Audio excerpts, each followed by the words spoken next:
You are sitting at a dinner table, surrounded by people who love you. The lighting is warm, and the food is perfect. You just landed the promotion you spent 3 years chasing. Your partner reaches across the table and squeezes your hand. This is the moment you have been waiting for. This is the definition of making it. But inside your chest, something is wrong. There is a tightening in your throat, a cold knot in your stomach. Instead of riding the wave of triumph, you feel like you are gasping for air. You find yourself scanning the room for an exit. You are waiting for the phone to ring with bad news. You are waiting for your partner to say something that ruins the mood. You are waiting for the second shoe to drop. You are experiencing the silent horror of things actually going well. To your brain, this success is not a reward. It is a threat. It is a foreign invader. You are not celebrating. You are surviving a crisis of joy. The cold truth is that for a mind forged in chaos, peace feels like a trap. You have spent 20 years learning how to navigate the storm, and now that the sun is out, you feel like you are going blind. You do not know how to exist without a crisis to solve or a wound to nurse. Happiness is not the goal of your nervous system. Survival is the goal. And for you, survival has always meant staying alert and staying miserable. Because if you are miserable, nothing can surprise you. If you are already on the ground, you cannot fall. You are suffocating in this beautiful room because your brain is screaming that this is too good to be true. And if it is too good to be true, then a catastrophe must be right around the corner. You are a ghost haunting your own success. You are a prisoner who has been handed the keys to the cell, but you are staying inside because the light outside looks like it might burn your skin. This is the trauma identity. This is the mechanism of the self-sabotage you have perfected. You think you want to be happy, but your biology is voting against you. You are more comfortable in the wreckage than you are in the palace, because at least you know where the sharp edges are in the wreckage. Let us perform a clinical observation of how you surgically dismantle your own life the moment it starts to look beautiful. You finally find someone who treats you with genuine respect and kindness. They do not yell. They do not play games.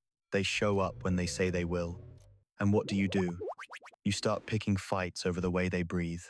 You find a tiny flaw in their past and obsess over it until it becomes a wall between you. You go cold for 3 days just to see if they will leave. You are not trying to fix the relationship. You are trying to break it before it breaks you. You are rocking up the carpet because you cannot stand how clean the floor is. You are terrified of the intimacy because intimacy requires you to be seen, and if you are seen, you might be found out. You believe you are a fraud who does not belong in the light. Or look at your career. You are on the verge of a breakthrough. The contract is on the desk. All you have to do is sign it and show up. But suddenly, you are hit with a mysterious flu. You stay in bed for 48 hours. You forget to check your email. You tell yourself you are just tired, but the reality is that your subconscious has triggered a psychosomatic shutdown. It is an emergency brake. If you get that job, you will have to maintain a new level of excellence. You will have to be someone who succeeds. And that terrifies you because you have no idea who that person is. You only know the version of yourself that is struggling. You only know the version that is the underdog. You are literally slashing your own tires to avoid driving into a future where you might actually be okay. Think about the last time you felt a genuine surge of joy. How long did it last before you felt the need to complain about something? 5 minutes, 10. You find a way to pivot the conversation back to your stress or your exhaustion. You use your pain as a social currency. Without your problems, you feel invisible. You feel naked. You have built an entire personality around being the person who survives hard things. If things stop being hard, you lose your identity. You would rather be a functional victim than a confused victor. You are addicted to the cortisol of the struggle. You are a high-functioning addict of your own misery. Every time you sabotage a good moment, you are just trying to get back to your baseline of discomfort. You are returning to the scene of the crime because it is the only place that feels like home. You are not afraid of failure. You are terrified of the possibility that you actually deserve to be happy. Because if you deserve it, then all those years you spent suffering were a waste. and that is a truth too heavy for you to carry right now. We must look through the first lens of human behavior. You have developed what we call a negative reward loop. In a healthy brain, a positive event leads to a dopamine release, which signals that we should repeat the behavior. But in your brain, the sequence is broken. When something good happens, you experience a massive spike in anxiety. This anxiety is so painful that you seek relief. And the only way you know how to get relief from the pressure of being happy is to destroy the thing that made you happy. When you pick that fight or miss that deadline, the anxiety vanishes. It is replaced by a familiar, crushing sadness. And here is the sickness of the loop. That sadness feels like relief. You feel safe again because you are back in the mud, where you belong. You have trained your brain to associate destruction with safety and growth with danger. You are like a deep-sea fish that has lived in the crushing dark for so long that when you are pulled to the surface, the decrease in pressure causes your body to literally explode. You cannot handle the lightness of being. You need the weight of the world on your shoulders just to keep your organs from falling out. Let us look through the second lens of the subconscious. Deep in the basement of your mind, there is a child who was told that they were a burden. Maybe they were told they were a mistake. Maybe they were told that their needs were too expensive or their emotions were too loud. That child learned that the only way to get love or attention was to be in pain. Pain was the only thing that made the adults stop and look. So you grew up believing that your value is tied to your suffering. You believe that if you are not hurting, you are not real. You are maintaining your trauma identity because it is the only way you know how to say, I exist. You are terrified that if you let go of the pain, there will be nothing left of you. You are holding on to your wounds because you are afraid that if they heal, you will disappear. You are the architect of your own prison, and you are also the warden. The third lens is social exploitation. You must understand that the world around you is not always rooting for your recovery. There are people in your life who have an investment in your brokenness. We call them emotional vampires or narcissists. They chose you because they could see your trauma from a mile away. They know that as long as you feel unworthy, you will be easy to control. They use your guilt as a leash. When you start to get happy, they sense the shift in power. They see you becoming independent, and they will do everything they can to drag you back down. They will remind you of your past mistakes. They will tell you that you are acting selfish. They will give you a backhanded compliment that makes you question your entire reality. They are using your trauma identity to keep you in your place. And the most tragic part is that you help them. You apologize for your success. You hide your joy so you do not make them uncomfortable. You are playing small so that people who do not love you can feel big. You are sacrificing your future on the altar of their insecurity. You are carrying the weight of your family history as well. This is the lens of ancestral loyalty. You feel like if you are happier than your parents were, you are betraying them. You feel like if you break the cycle of poverty or abuse, you are leaving them behind. You are staying in the wreckage out of a twisted sense of honor. You are refusing to eat the feast because your ancestors were hungry. You are holding a funeral for people who are still alive. This is not loyalty. It is a slow suicide. Your misery does not help those who suffered before you. It only ensures that the chain of suffering remains unbroken for the people who come after you. You are the only one who can cut the link, but you are currently using your hands to tighten the knot. Let us peel back the skin and look at the fourth lens, which is pure science. We have to talk about homeostasis. Your body has a set point for everything. Your internal temperature stays around 98.6 degrees. Your blood pressure has a range. Your psychological state has a set point too. If you grew up in an environment where the air was thick with tension and the floorboards were always about to snap, your nervous system calibrated to that level of stress, that became your normal. That became your safe zone.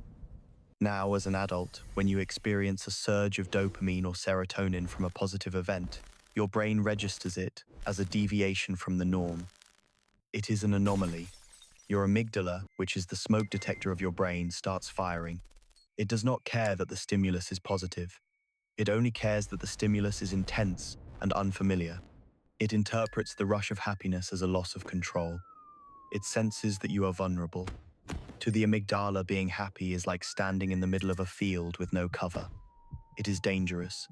So it initiates a corrective action to bring you back down to your baseline of low-level anxiety. This is what we call the upper limit problem. You have a glass ceiling for how much goodness you can tolerate. The moment you hit that ceiling, the alarm goes off. You start creating problems where there are none just to burn off the excess positive energy. You are literally venting the steam of your success so the boiler does not explode. This is why you get an inheritance and lose it in 6 months. This is why you get a great partner and cheat on them with someone who treats you like trash. You are dragging yourself back down to the level of heat you were raised in. It is an addiction to the familiar. Think of the experiments on learned helplessness. They put a dog in a cage with a floor that gives small electric shocks. At first, the dog tries to escape. But if the shocks keep coming and there is no way out, the dog eventually stops trying. It lays down and accepts the pain.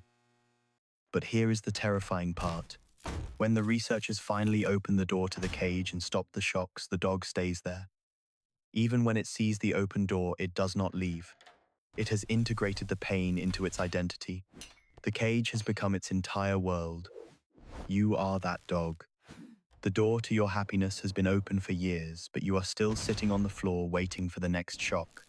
You have been conditioned to believe that the shock is inevitable, so you have stopped looking for the exit. You have become so efficient at suffering that you have made yourself a specialist in it. Your brain has wired thick neural pathways for grief and thin, fragile pathways for joy. Every time you choose the familiar pain over the unknown peace, you are just following the path of least resistance. You are a biological machine running a survival script that is 15 years out of date. The fifth lens is the Stoic cure. We are going to perform the surgery now. How do we kill the trauma identity without killing the host? You must start by expanding your container. You have to learn how to sit with the discomfort of joy. Most people think healing is about getting rid of the bad feelings. It is not. True healing is about increasing your tolerance for the good ones. When you feel that tightening in your chest during a moment of success, do not run from it. Do not pick a fight. Do not go buy something you cannot afford. Just sit there and feel the panic. Acknowledge that your brain thinks you are in danger because you are happy. Say to yourself out loud, my nervous system is trying to protect me from a threat that no longer exists. I am safe, and I am okay with being okay. You have to train your amygdala to stay quiet while the dopamine flows. This is the Stoic practice of endurance. Not enduring pain, but enduring the vulnerability of being happy. You have to accept that you might lose everything tomorrow and that it is still worth enjoying today. The trauma identity wants to protect you by making you miserable so that losing things won't hurt as much. It is a logic that says if I never have anything, I can never lose anything. You have to reject that poverty of the soul. You have to be brave enough to have something to lose. You have to treat your happiness like a muscle that has been in a cast for 20 years. It is going to be weak. It is going to atrophy. It is going to hurt when you start to use it. You will feel like a fraud. You will feel like an imposter in your own skin. That is a good sign. It means you are moving into new territory. It means the old version of you is starting to starve. Let it starve. Do not feed it with a new crisis. Do not feed it with a new drama. When life is boring and peaceful, learn to love the boredom. Boring is what safety looks like. Peaceful is what freedom feels like. You have to rewire your brain one small moment at a time. When someone pays you a compliment, take it. Don't deflect it. Don't make a joke. Just say thank you and let the heat of that compliment sit on your skin until it stops burning. When you achieve something, sit in the wind for 24 hours before you look for the next mountain. You have to teach your cells that they do not need cortisol to feel alive. You have to find a new way to know you exist. We come to the final question, the one you have been avoiding. If you are not the person who was hurt, if you are not the victim of your circumstances, if you are not the one who is constantly struggling, then who are you? Most of you cannot answer that. And that is why you stay where you are. The void of the unknown is scarier than the hell you are currently living in. But here is the epiphany. The version of you that was created by trauma was never the real you. It was a suit of armor. It was a heavy, clunky metal shell designed to keep you from getting stabbed. It did its job. It kept you alive. But the war is over now. You are still walking around in a rusted suit of armor in a peaceful garden. You are clanking and sweating and you wonder why you can't smell the flowers. You have to take the armor off. It will be terrifying. You will feel small and exposed. You will feel like anything could hurt you. And you are right, anything could. But that is the price of intimacy with life. You cannot feel the sun through a steel plate. You cannot feel a touch through a gauntlet. You have to be willing to be wounded if you want to be healed. The old you has to die so the real you can breathe. The trauma was something that happened to you, but it is not what you are. You are the space beneath the armor. You are the awareness that observed the pain. You are the architect who can now build a new structure on the ruins of the old one. This is not about positive thinking or affirmations. This is about a brutal, clinical decision to stop being your own executioner. It is about realizing that your brain is a liar and your fear is a relic. You have spent your whole life preparing for a disaster that has already passed. The axe will not remember every cut it makes, but the tree that falls will remember them all. You have been the tree for a long time. It is time to stop being the wood and start being the forest. The storm is over. The cage is open. The shoe is not going to drop because you are the one holding the shoe. You can put it down now. You can take a breath. You can let the light in. It might sting at first, but that is just the feeling of your life coming back. Now go out there and do the hardest thing you have ever done. Go out there and be happy without apologizing for it. Go out there and be the person your trauma told you was impossible. The lab is closed for today, but your life is just beginning. Do not look back. There is nothing left for you in the wreckage.